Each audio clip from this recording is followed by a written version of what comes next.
Ladies and gentlemen,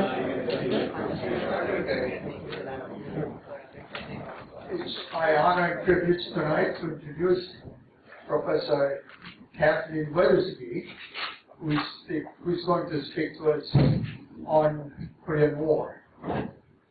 Dr. Weathersby received her PhD in modern Russian history from Indiana University in 1990.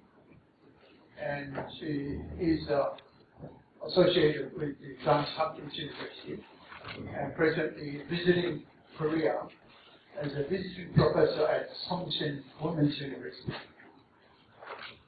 After the collapse of communism in Russia, President Boris Yeltsin opened the Russian government archives only for briefly, and Professor Weathersby had an opportunity to conduct intensive or extensive research in that archives, especially all those coded messages exchanged between Stalin and Kim Il-sung, Stalin and Mao Zedong, and Stalin with other heads of the state, including President of the Czechoslovakia. She published her research results in various publications, books and other papers, and also lectured extensively in Europe, United States, and East Asia. Just to name a few of her publications. The influence of Sino-Soviet North Korean triangular relations on the course of the Korean War and post-war North Korean foreign relations. Evidence from the classified documents. The other one, the North Korean enigma, Back to the Future. The Soviet role in the North Korean War, the state of historical knowledge. I'm also pleased to tell you that Professor Weathersby became a council member of Royal Aviation Society of Korean French recently. So, without further ado, let us welcome Professor Weathersby. With a big round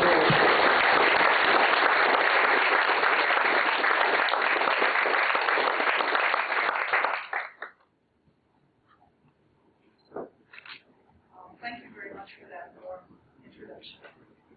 Is it loud enough? Now, is that better? Yes. Okay.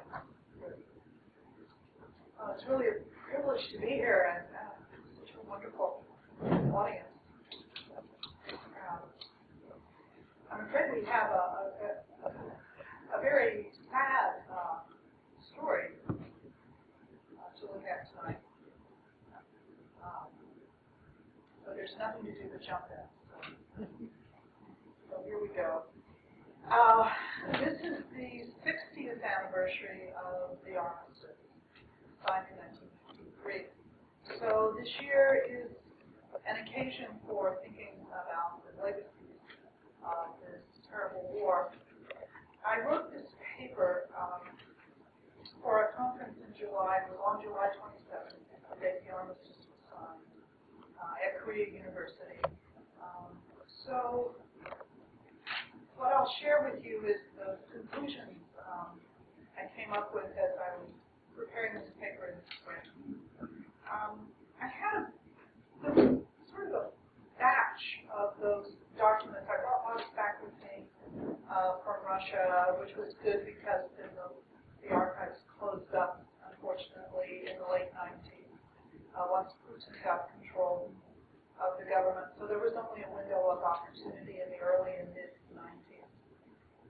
But there was one section of the records of the armistice negotiations that I had never gotten around to looking at. So I thought I would do that for the occasion of this anniversary. And I ended up, though, looking at sort of all of them that were of that period. So it ended up being a more kind of broad-ranging analysis, not just the negotiations So what emerged from this was a conclusion that the way the war was conducted on the communist side for the last 2 years of the war, the period of the armistice negotiations, profoundly affected North Korea. It profoundly affected everyone else as well, but North Korea has been my focus, so I'm focusing on that. The reason is that the North Koreans had very little voice in the armistice negotiations. And at the same time, they were subject to a decision made by Stalin and Mao on the top there, that the war, once it was safely contained by the entrance of the Chinese and once it became a stalemate, the war was beneficial to the entire communist camp because it was tying American forces down in Korea, keeping American forces bogged down on the Korean peninsula, so they couldn't do some kind of aggressive action in Europe or in the Near East, as the Soviets feared. So both the Soviets and the Chinese insisted that the North Koreans continue to fight, even though they wished to win the war by early 1952. I think that experience profoundly affected Kim Il-sung's relations with his two big patrons. I mean, one can only imagine that it did. But it's worth looking at the way the war started. This is the lecture I gave, I guess, a year ago about the decision to start the war.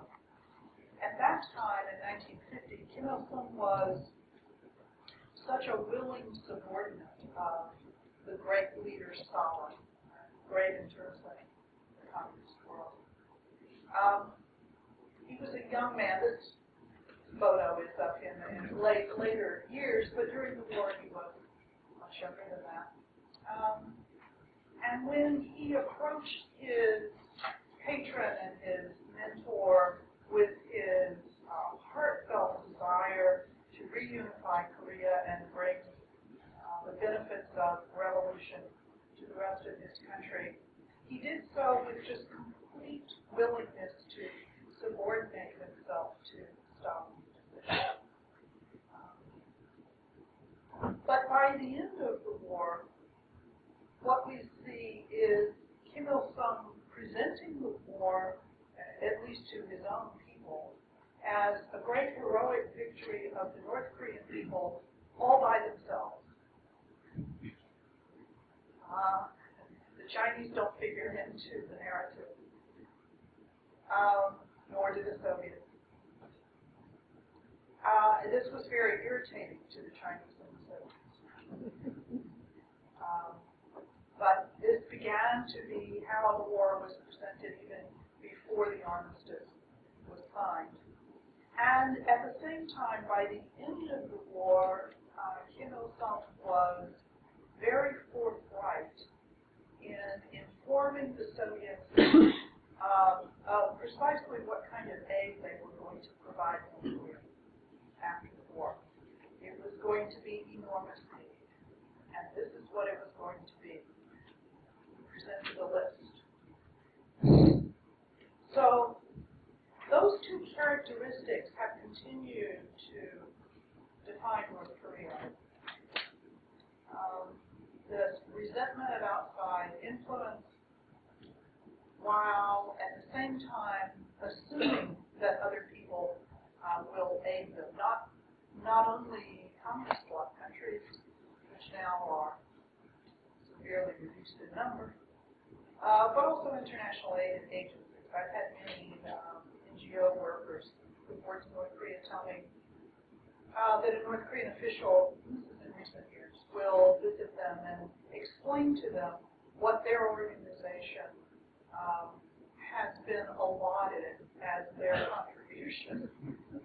We have decided you will contribute this.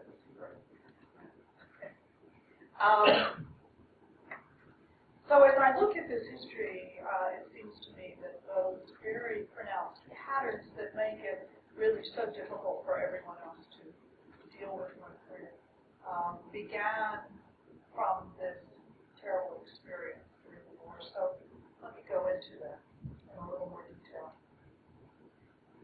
First of all, the roles of these leaders.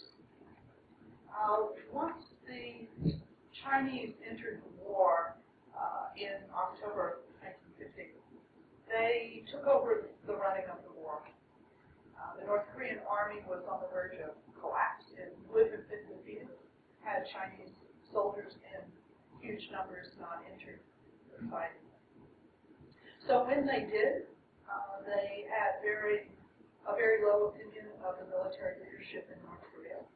I mean, after all, they were about to lose.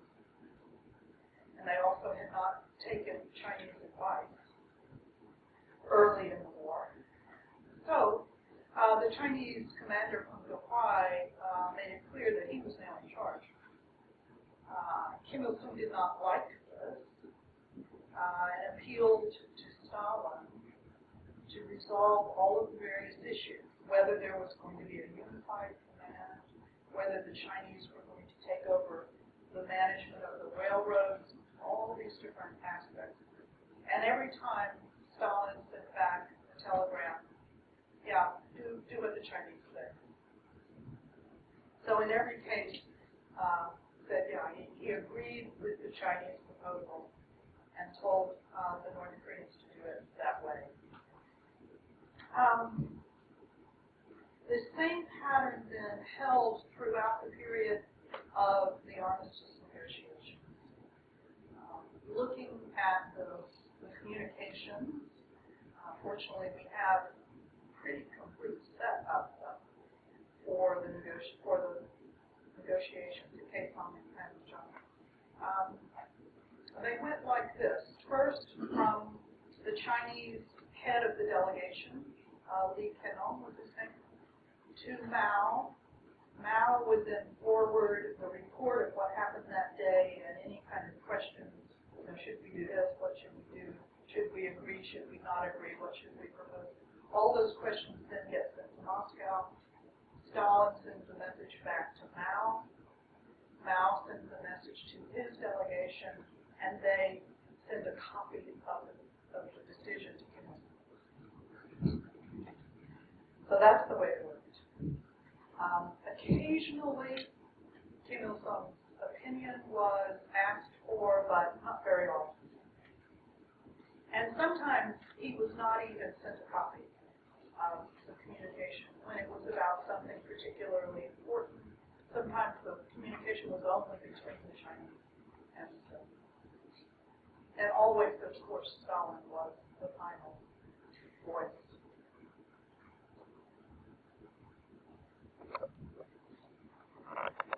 This became particularly problematic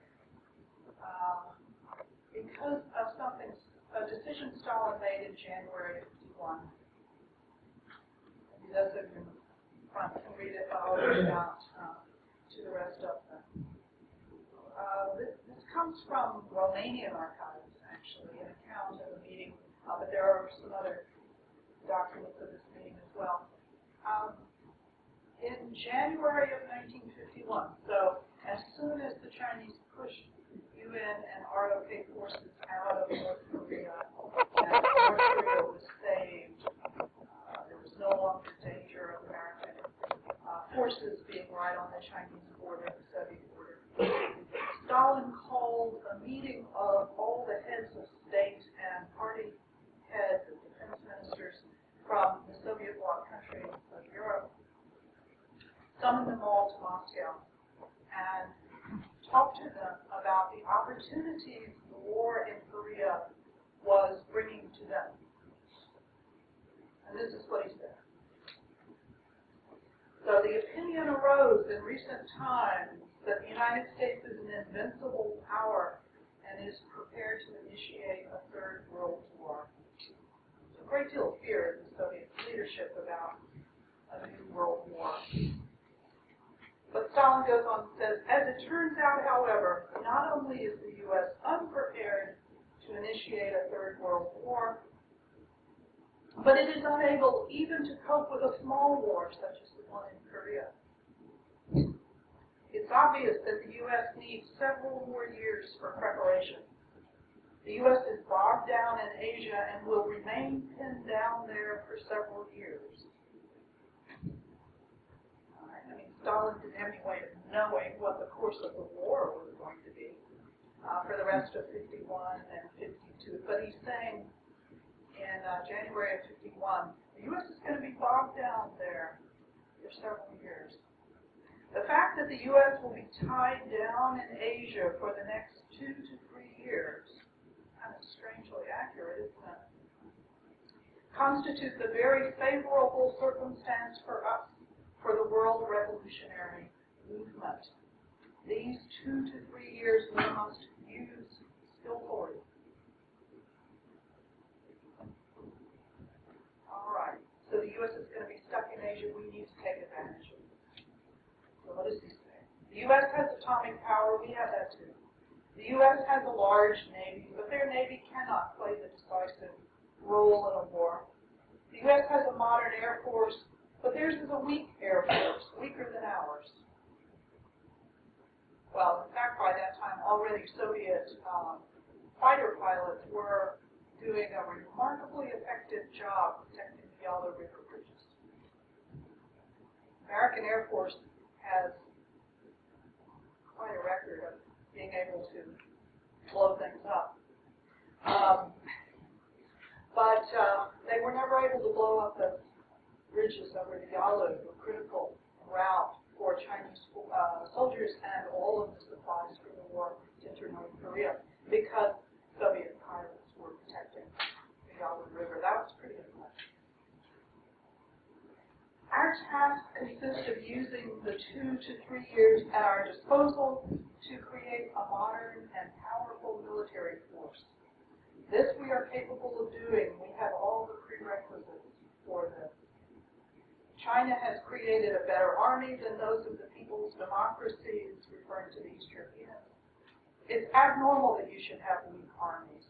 This situation must be turned around.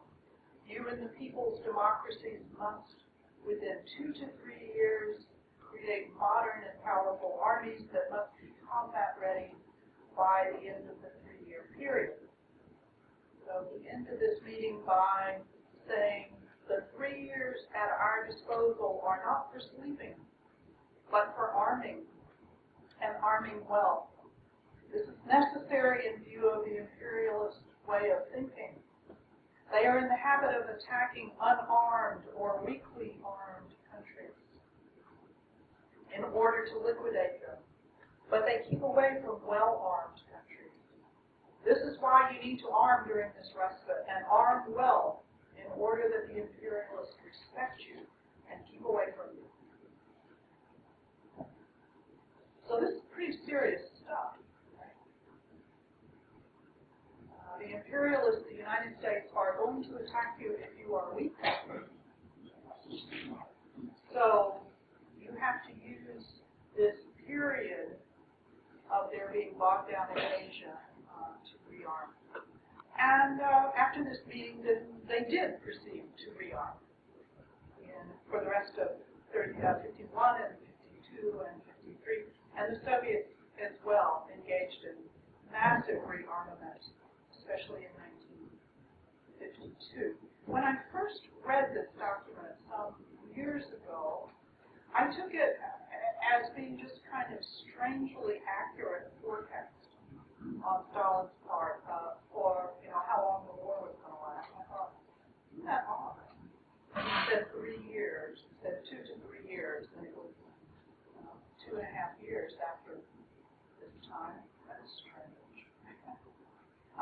But as I put it together with everything else this spring, it kind of dawned on me that this was not a forecast. This was Stalin saying, this is what we are going to make happen. We are going to drag this war out for 2 to 3 years in order to give us time to rearm.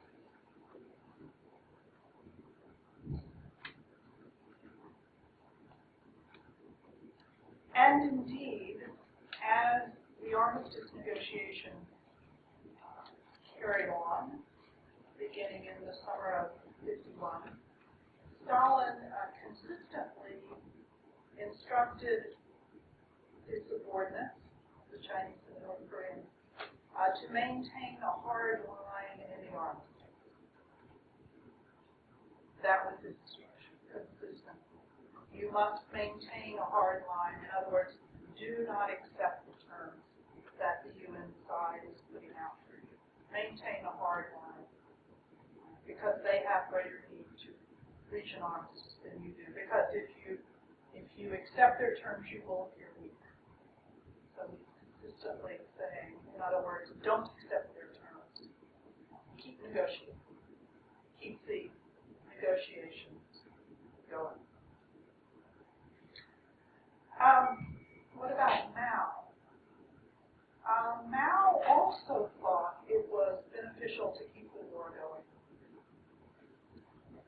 because he viewed the war as part of a very big political struggle he was engaged in with the capitalist world led by the United States. He was a great revolutionary leader, now the great new emperor of China. So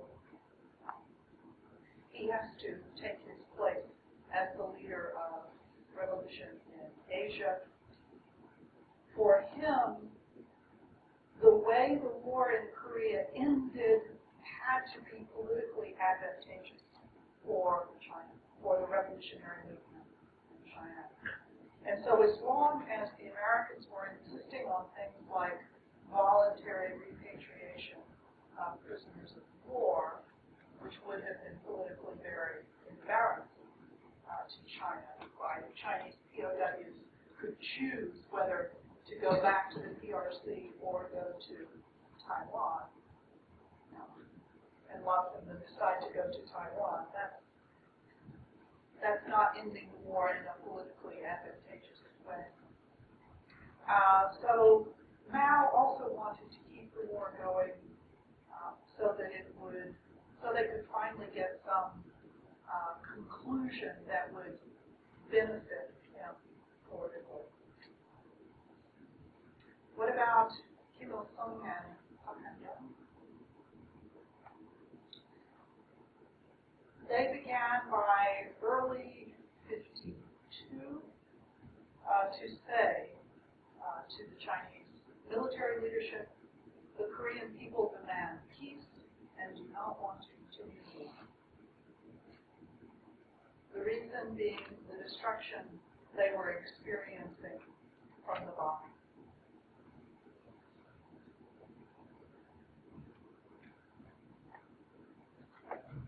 The photo of a napalm attack in North Korea. As the war dragged on, the United States got more and more frustrated with their inability to break through on the ground. What we had was huge air presence, huge ability to bomb. As I tell my students when we talk about this very painful subject, all of us tend to use whatever we have.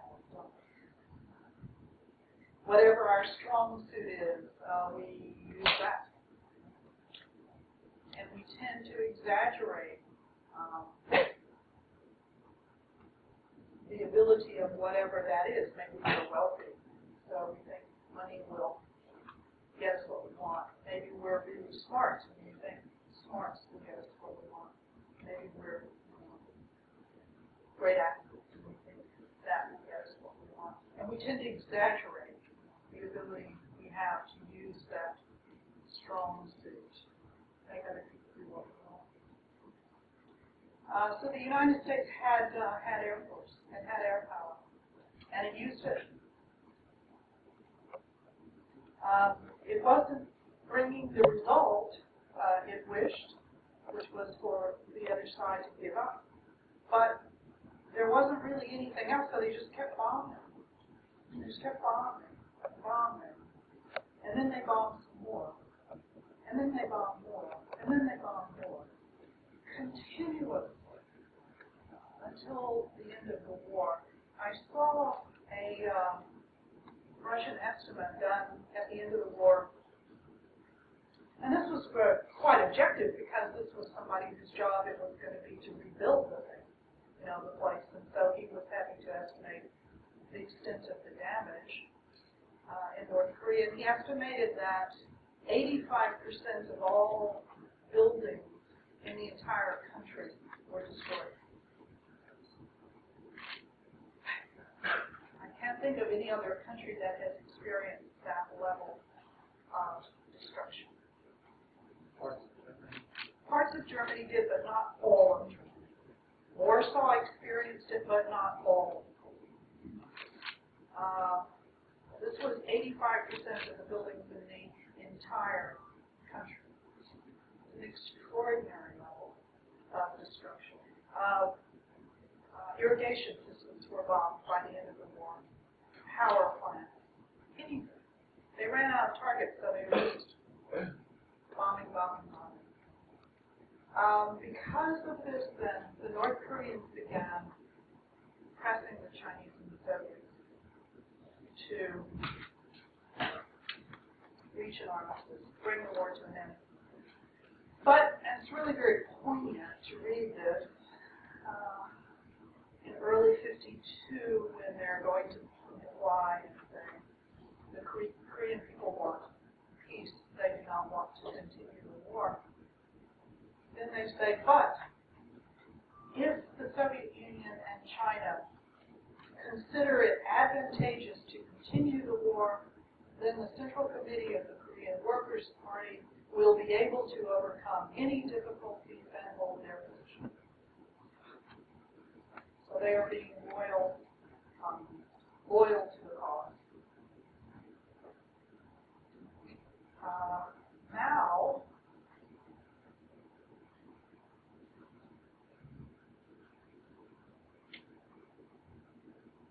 explained after a couple more requests from the North Koreans to end the war, explained to them exactly why they needed to continue the war.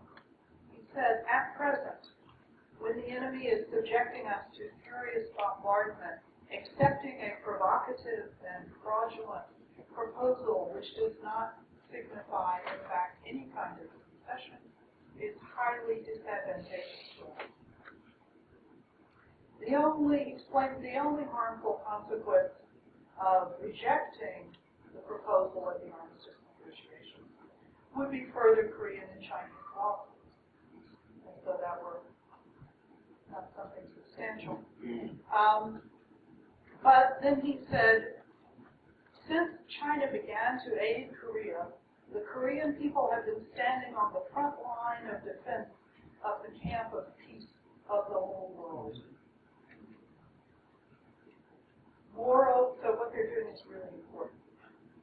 They're on the front line of the camp of peace for the whole world. Moreover, through their sacrifices, both North Korea and Northeast China have been defended from American aggression. You may remember that MacArthur talked about taking the war into China. An additional benefit is that the people of Korea and China, especially their armed forces, have received the possibility of being tempered and acquiring experience in the struggle against American imperialism. So you're gaining valuable experience. Mao further emphasized the international importance of the war. He said the increased might of the Korean and Chinese people in the course of this war is inspiring peace-loving peoples of the whole world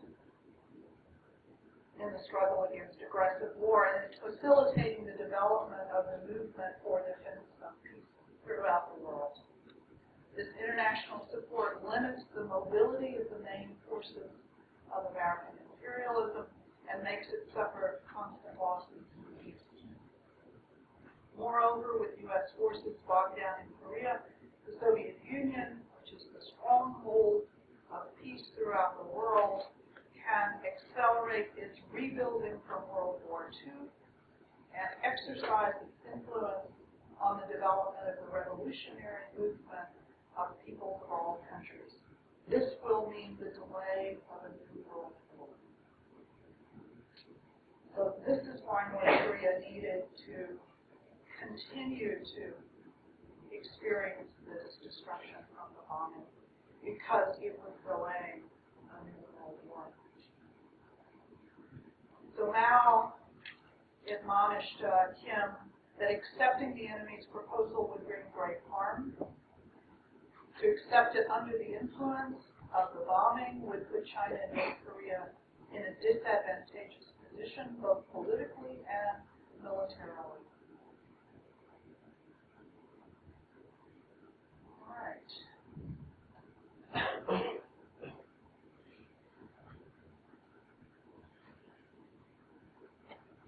Kim Il-sung didn't challenge this, but he did make a request that they at least send fighter plane protection over Pyongyang, so that Pyongyang couldn't continue to be bombed. When the Soviet Air Force entered the war, November 1st, 1950, they had strict limitations on the area they could operate in, because Stalin was terrified that the presence of Soviet pilots would become known and would be an occasion for the United States to start a war with the Koreans. And he knew he was not ready to fight the U.S. So that was his number one goal: prevent what was happening in Korea from leading to war with the U.S. So they were able to fight over the Yalu. This is the strip that came to be called Big Alley.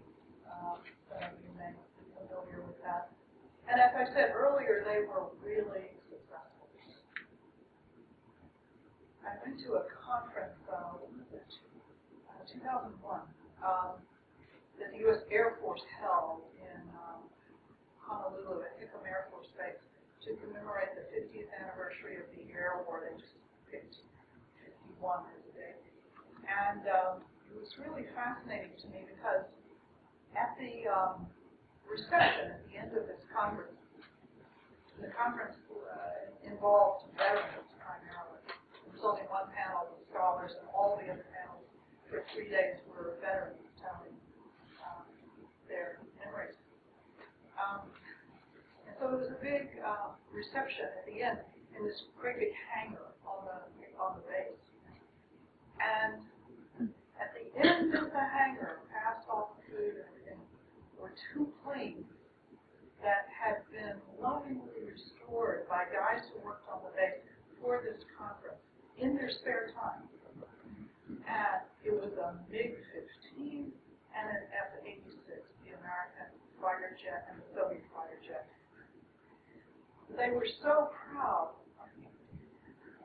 to be able to display these 2 planes, because for them, the war in Korea was this hugely important moment in Air Force history. It was the first time jet-powered fighters had been used, and the MiG was such a good and worthy opponent of the F-86, the American plane, that this was really a heroic fight between these 2 planes.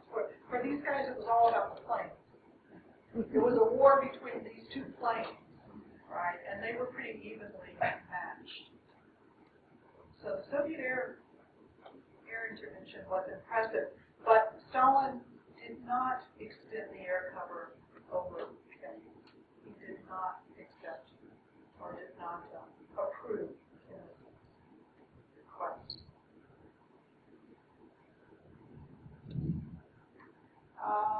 Stalin had a series of conversations about the war in August of '52 with Zhou Enlai, the foreign minister under Mao.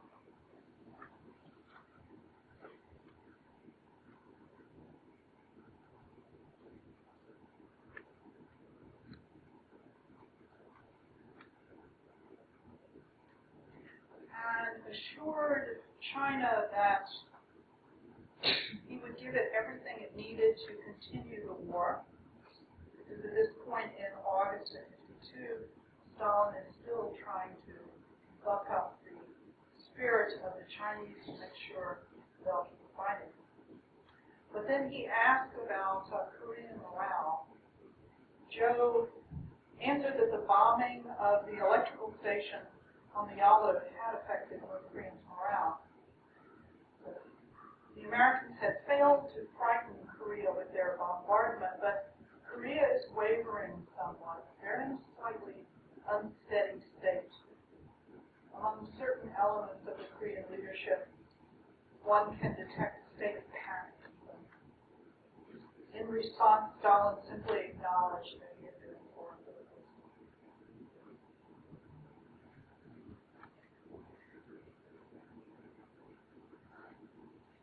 Now, what they did do,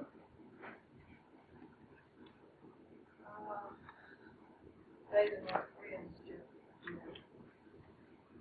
while they couldn't question Soviet strategy, couldn't challenge it, they could begin refusing to acknowledge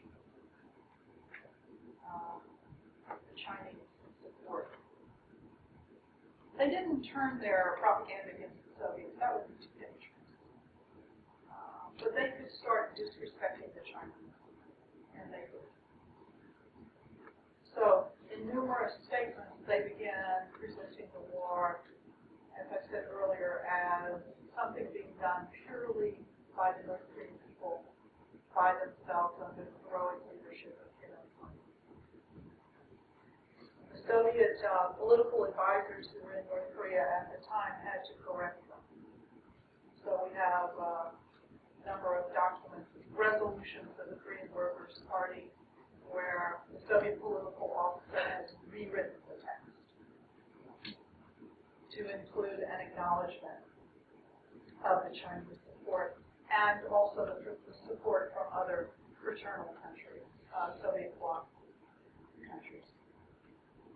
Now, there's another aspect of this.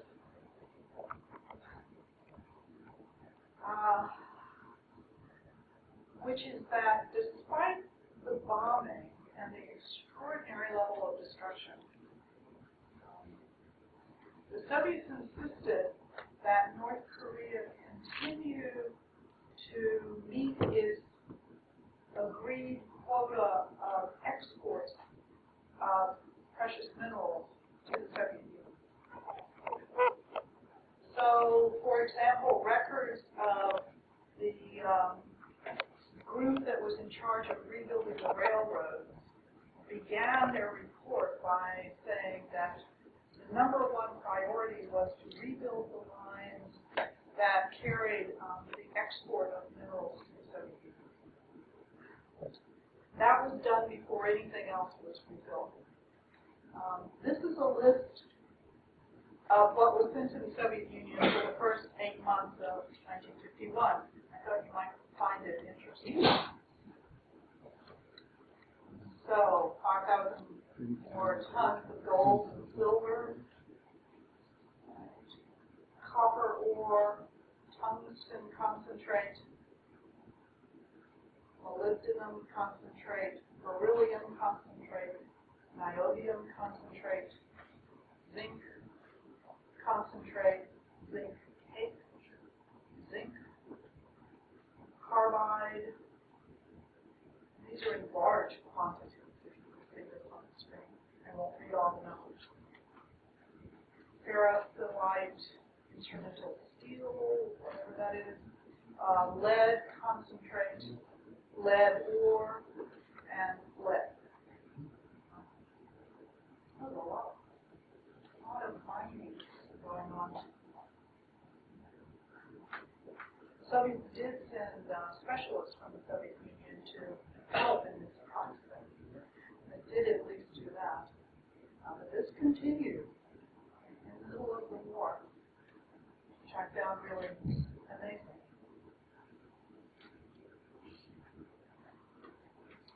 At the same time, you can't read this. Maybe a few people at the beginning. If North Korea was going to continue to fight the war, they needed a whole lot of stuff in the face of all of this bombardment. So this is is a record of what was sent.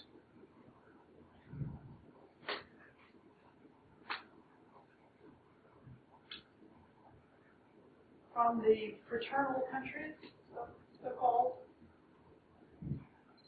Coal. I mean, how odd, right?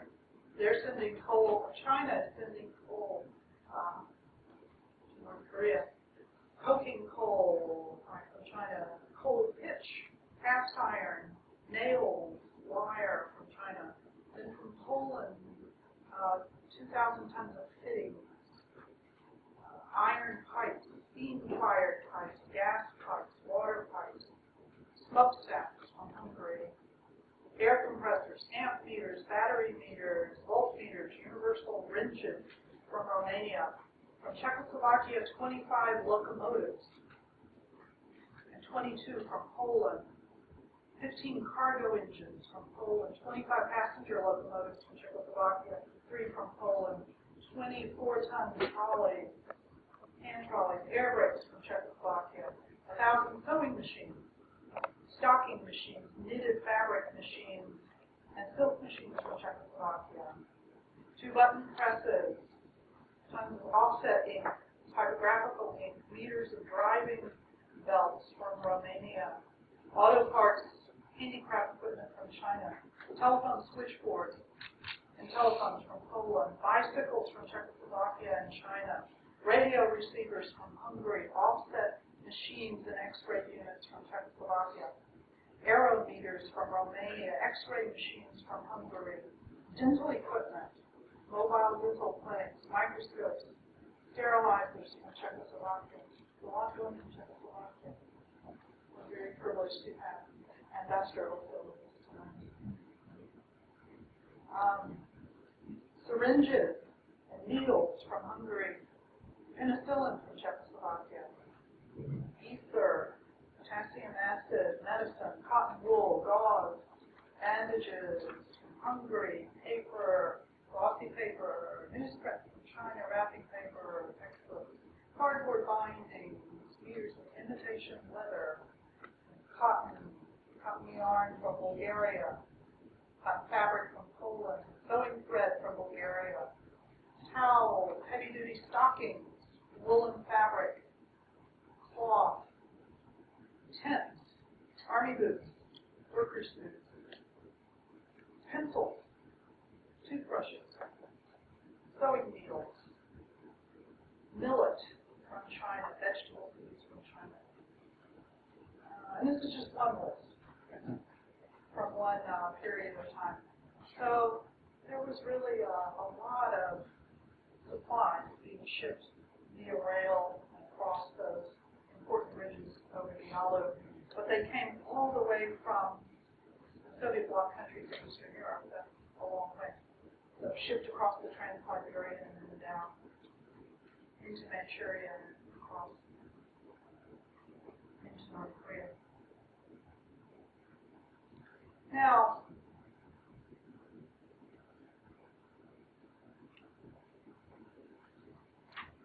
put all of this together, and what happened was that 4 days after the armistice was finally signed on July 27th of 1953,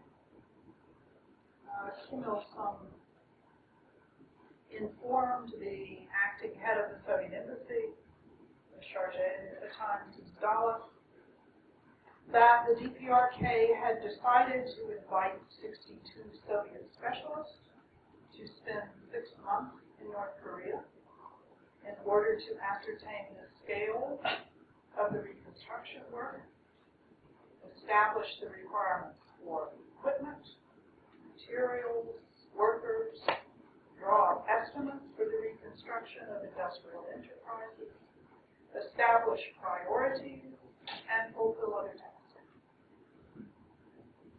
So we have decided this is what you will do. And they did it. They did it. The post-Stalin leadership in the Soviet Union was more favorably inclined toward North Korea. Stalin died in March of '53. So a few months before the armistice was signed, it was his death that enabled the communist side to agree to an armistice. As soon as he died, the very first decision the new leadership made in Moscow was to draft instructions to the Chinese and North Koreans to accept the terms of the UN side for an armistice. And they considered it necessary to fulfill all the requests of the North Koreans.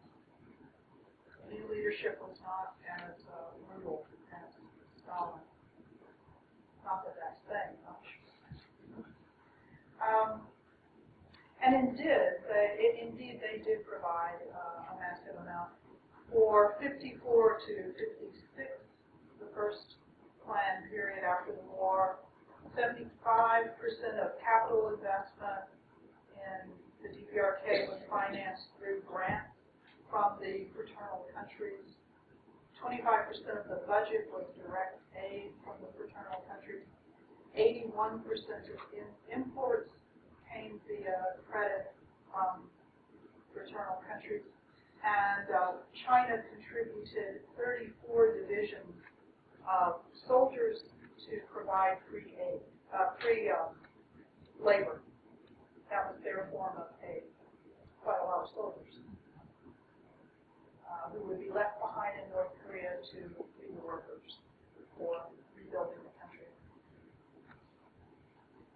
With this going on, Kim Il-sung held to an economic policy of autarky, as Stalin had pursued in the 1930s. But by this time, the Soviet leadership had moved away from that idea because they concluded it was not an efficient use of resources to try to do everything within one country, to have all branches of the economy exist within one country. So they needed to be cooperative, use the varying advantages of each side. But Kim Il-sung refused to do that. The Soviets and the East Europeans criticized him for deviating from the new policy, but he held to it with the results that we know today.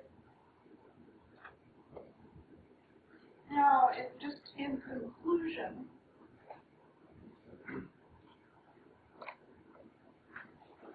the signing of the armistice. It's, I think it's worth pondering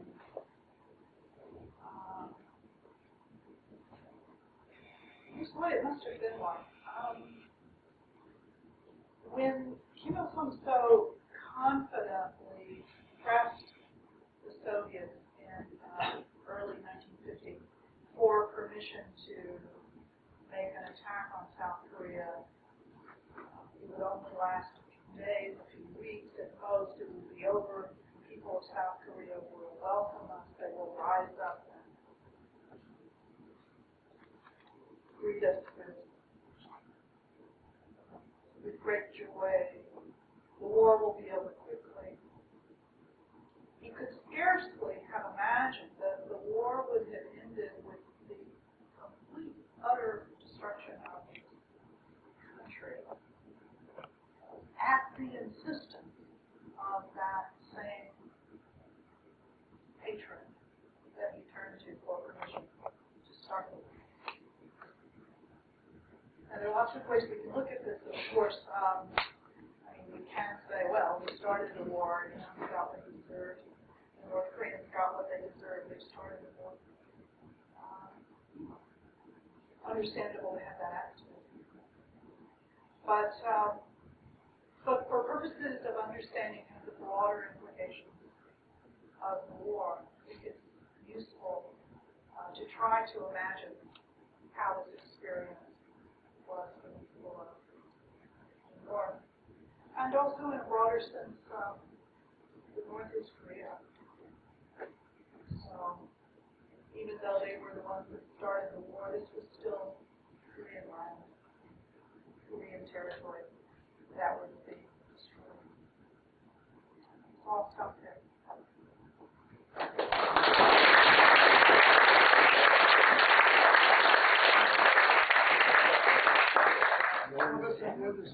Can entertain a few questions from the floor.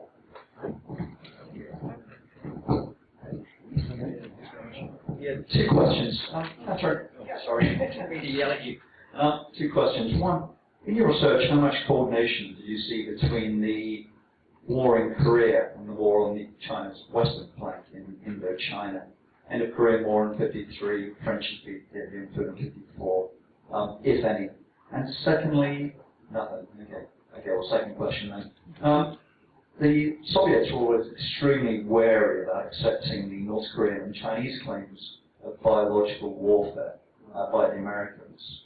Why was that? What's your take on that? Answer the first question.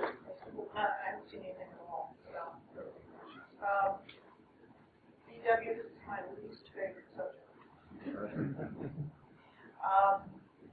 I have seen just a little, very small number of Russian documents, but not even the documents themselves, but a hand-copied version that a Japanese journalist copied who had access to the archive, well, somebody from the archive gave him. Anyway, which is not a very good situation for a historian. It makes us nervous. But I have had confirmation from people in the archive that no, those documents are real. And certainly Russia has never refuted them. They revealed that these claims of BW or biological warfare by the Americans were cooked up by the Chinese, eagerly embraced by the North Koreans, and then the Soviets sent various specialists to help them manufacture evidence. They did things like get cholera bacterium from Beijing, send it to some place in North Korea, and infect some people who were sentenced to be executed, and then use their body for evidence when the international delegations came to explore these claims, investigate these claims. So it seems that it was a massive propaganda effort. After the war, the Soviets quietly refused to ever support it, but China still supports it, and of course, North Korea. The ferocity of the bombing, I think, created a perfect opportunity, to use this as propaganda against the Americans. It was widely believed in all over the world. In Europe, it created demonstrations that disrupted meetings with NATO. So it's quite an effective propaganda campaign. Why did the Russians not support it after the war was finished when you were sending people up there to because there was a new leadership in Moscow, and because they were, as best I can tell, I don't have full records of this by name, best I can tell, they were worried that these crude attempts at fabricating evidence would become known, and that would be really embarrassing to us. I think that's why. Yes, that's true. Oh, well. Two comments. A comment to this rather Indochina zero connection. From the Czechoslovak point of view, we had 2,000 Czechoslovaks fighting on the French side. Of them, 200 died. That means Czechoslovakia was following very much what's going on. They hadn't combined. It was totally different for totally different groups were looking at. The second comment is about the Czechoslovak revolution.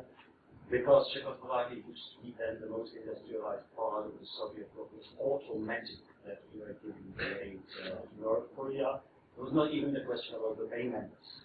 The prickly questions about the payments came only after the war. and the government announced that everything which was given to North Korea during the war was free of charge because it was a friendly approach. The question of the list, you mentioned 25 locomotives, I'm pretty sure it's 125, not 25. And the lists are unending. You can create dozens of various lists which are totally incomprehensive to each other. And I think the complete lists are those which complete all the things. It was such a mess, even in systematic Czechoslovakia then, that to create the complete list of what was given by government, various so-called NGOs, people's donation, is practically impossible to create. I would say that what we find on the reasonable list is true. That means the complete, from our point of view, is that we were the biggest European donator to North Korea after Russia, of course. And in our case, it was 1 billion Czechoslovak crowns, which is difficult to recount, but the amount was immense. Well, it would be great eventually to get a more accurate and thorough list. Thank you. Yes, sir. You said that Stalin was afraid that the West would initiate a new World War III. And given the American rapid demobilization after World War II and pulling back from Korea among other places, what possible evidence or intelligence do you think he had for that conclusion? Well, that's a very good question. It's true, before the war, the U.S. had demobilized near extinction. The reason why the U.S. did so badly at the beginning of the Korean War. But when the war began and the U.S. viewed it as a Soviet action that had to be resisted, or else such actions would continue all around the Soviet periphery and we'd end up in World War III. Immediately, the U.S. began rapidly rearming. The defense budget tripled, sent naval forces into the Taiwan Strait, sent support to the French in Indochina, solidified NATO, made NATO into a real mutual defense alliance, agreed to station U.S. forces in Germany indefinitely. All of this action happened, and many other actions, in response to the outbreak of the war in Korea. So, because of that, there was this new mobilization happening just before he made his speech in January '51. But also, before the war began, the previous year saw considerable setbacks for the Soviets. The Berlin blockade failed by the middle of '49. Separate states in Germany were created, so the Western occupying powers solidified their zone, and that appeared to be very dangerous and hostile to Stalin. NATO was created. The U.S. had supported Iran and established a relationship of military support to Iran, just as the southern borders of the Union. It had also supported Turkey. So it appeared that there was a lot of pressure action on the Soviets from their western side and their southern side. The U.S. sent naval forces into the Turkish Strait in support of Turkey. So that combined with the beginning of rapid rearmament following the outbreak of the war, but plus, Stalin just thought it was continuing. Was convinced that there would be a new war with the capitalist powers because they were capitalists. That's what capitalists do. So with all those things.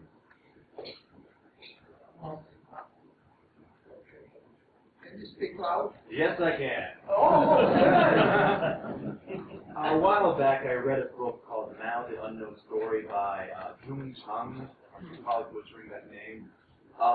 In the book, the author claims that even though Mao was suffering high human losses, the reason why they were supporting the extension of the Korean War is because they were getting lots of technology, military resources, and other help from the Soviet Union. Did your research, did you find Yeah, that's true. I mean, the war in particular was the occasion for building an air force for the PRC from scratch.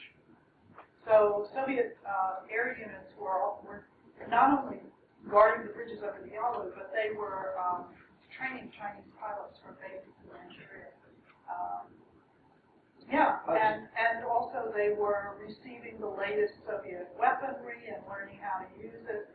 Yeah. Was there anything about negotiations of nuclear technology for the Chinese or their participation in the Korean War? Okay. Actually, nuclear weapons are almost absent in the records. There was a mention of them in what I quoted today, but that's Stalin bragging that, nuclear weapons, we have them too. But there was never any mention of them in the correspondence between Stalin and Mao.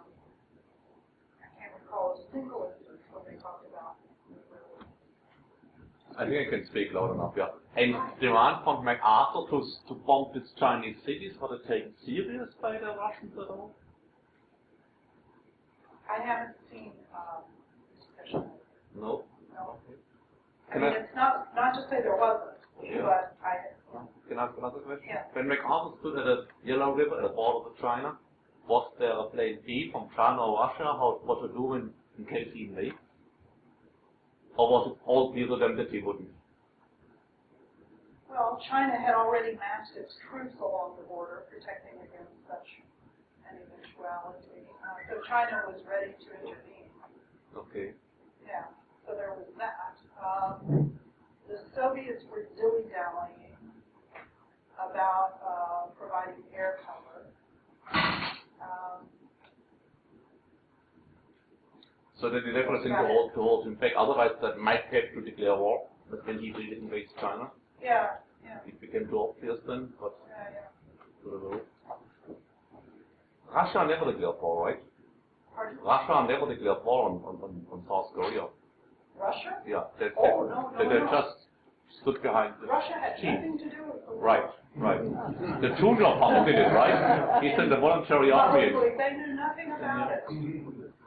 People's Magazine question. Yeah. Did you find evidence that Stalin's son was one of the Mao's son. Mao's son? No, I haven't seen anything about that. So maybe a rumor. No, I think it's true. I think it's true. I Okay. just Just no evidence. Well, no, I think there's There's plenty of evidence. Chinese evidence. But There's Chinese evidence, yeah. Okay. But I haven't seen any discussion of that.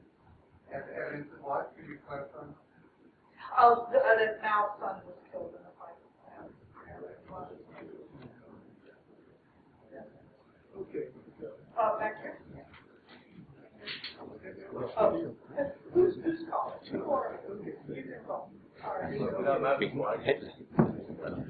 Thank you for your time as a Korean.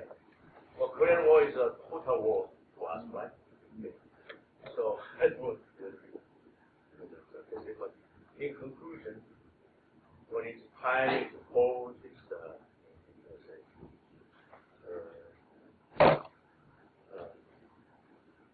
I remember reading a small article about this. Korean War is a can I say substitute for World War III. I mean, my question is, it had a stabilizing effect on Cold War. Is my question. I'm a very straightforward question. I don't know if it had a stabilizing effect, but it militarized the Cold War. That's for sure. And the fact that it did remain limited to Korea, it did not escalate in World War III, into World War III. You could call that stabilizing the Cold War, I suppose. Yeah, I mean, that was a goal of all of the major powers, to make sure that this fighting, as extreme as it was in Korea, did not spread and lead to another world war. We have to keep in mind that this was only 5 years after the end of World War II, and every world leader has been deeply affected by the experience of living through World War II. So naturally, they're seeing everything in terms of the huge trauma they have just gone through, and they are all saying, we have to prevent that at all costs.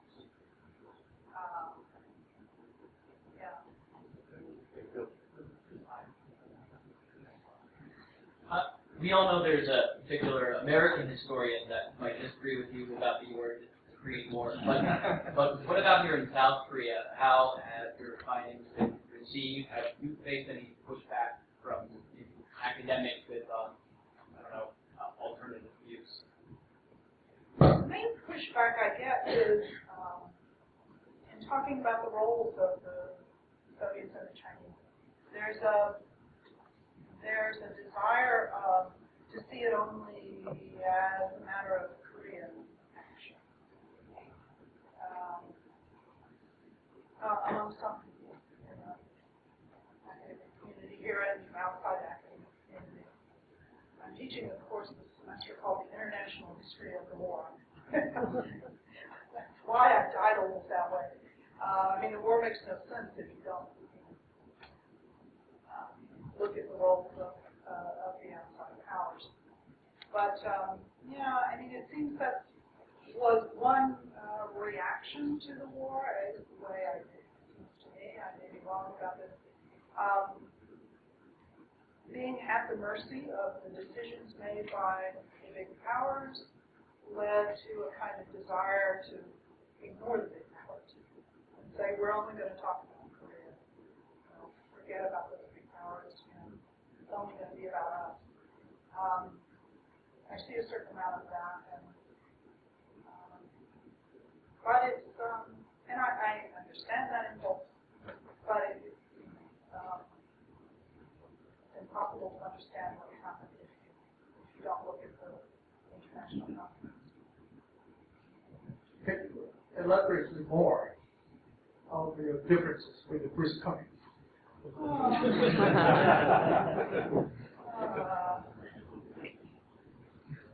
I'm tired of that subject.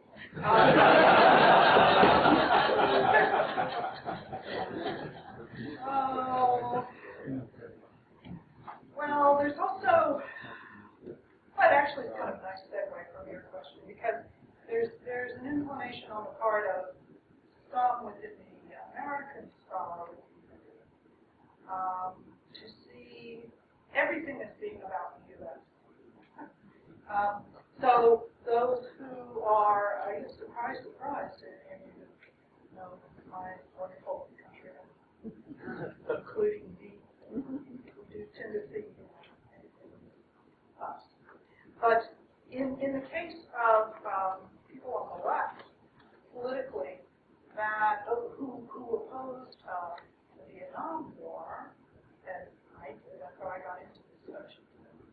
Because when I was at university, the Vietnam War was raging, and I was so horrified. I wanted to understand what was going on. So anyway, I understand that. But people whose views were shaped by the trauma of Vietnam, then sometimes want to see everything as being done by the United States.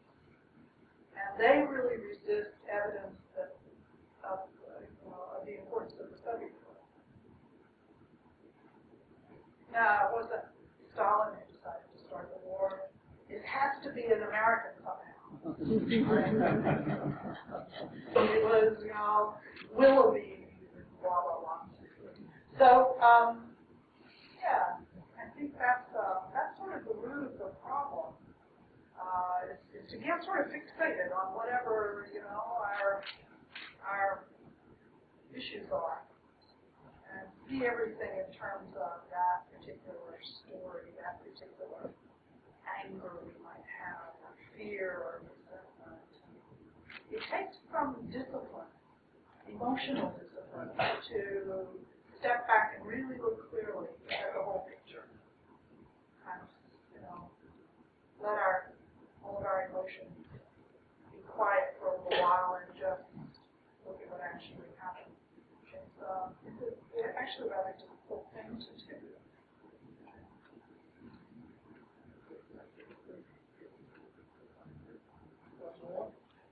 Last one.